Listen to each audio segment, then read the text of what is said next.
தமிழ்நாடு வணிக சங்க பேரமைப்பின் சார்பாக தென்காசி மாவட்டத்தின் மூலமாக வருகின்ற 42வது வணிகர் தின மே 5 மாநில மாநாட்டிற்கு 10,000 வணிகர்கள் இந்த மாநாட்டிற்கு இந்த மாவட்டத்தின் மூலமாக பங்கேற்பார்கள் என்பதை தீர்மானமாக எடுத்திருக்கிறோம்.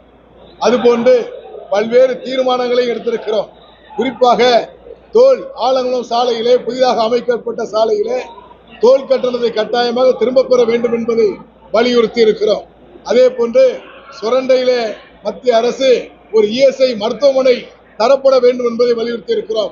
இங்கு புளியங்குடியிலே கட்டப்பட்டு கொண்டிருக்கின்ற மார்க்கெட், காய்கறி மார்க்கெட் என்பது பல ஆண்டுகளாக இழுக்கடிக்கப்பட்டு கொண்டிருக்கிறது.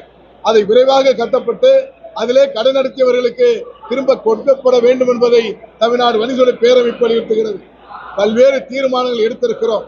இந்த தீர்மானத்தின் மூலமாக வாடகை கட்டிடத்திற்கு இணக்க வரி செலுத்துகின்றவர்களுக்கு 18% வரி விதிப்பை கட்டாயமாக மத்திய அரசு திரும்ப பெற வேண்டும் என்பதை வலியுறுத்தி இருக்கிறோம். மாண்புமிகு மத்திய நிதியமைச்சர் அவர்களை நேரடியாக சந்தித்து முறையிட இருக்கிறோம்.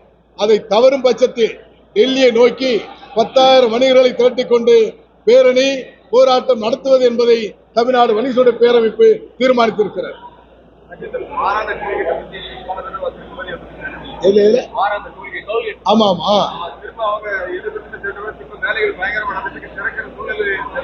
இருக்கிறது. அதுக்காக தான் நாங்க என்ன செய்யறோம்னா, அந்த பகுதியில் உள்ள அனைத்து கிராமங்களை இணைத்துக் கொண்டு பல ஊர்களில் இருக்கின்ற பொது அமைப்புகளை இணைத்துக் கொண்டு எல்லா அரசியல் கட்சியும் ஆதரவு கேட்கிறோம். எல்லோரும் இணைந்து அந்த போராட்டத்தை கையில் எடுக்க இருக்கிறோம். அந்த போராட்டம் கட்டாயமாக வெற்றி பெறும் என்ற நம்பிக்கை இருக்கிறது.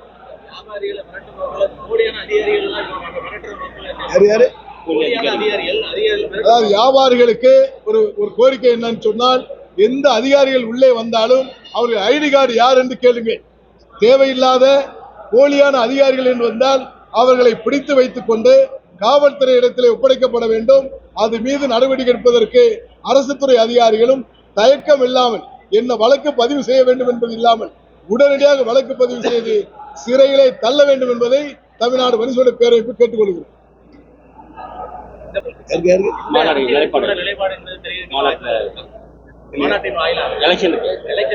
அதாவது தேர்தலுக்கு 2026 சட்டமன்ற தேர்தல் எங்களுடைய பல்வேறு கோரிக்கைகளை நிலைநிறுத்துகிறோம்.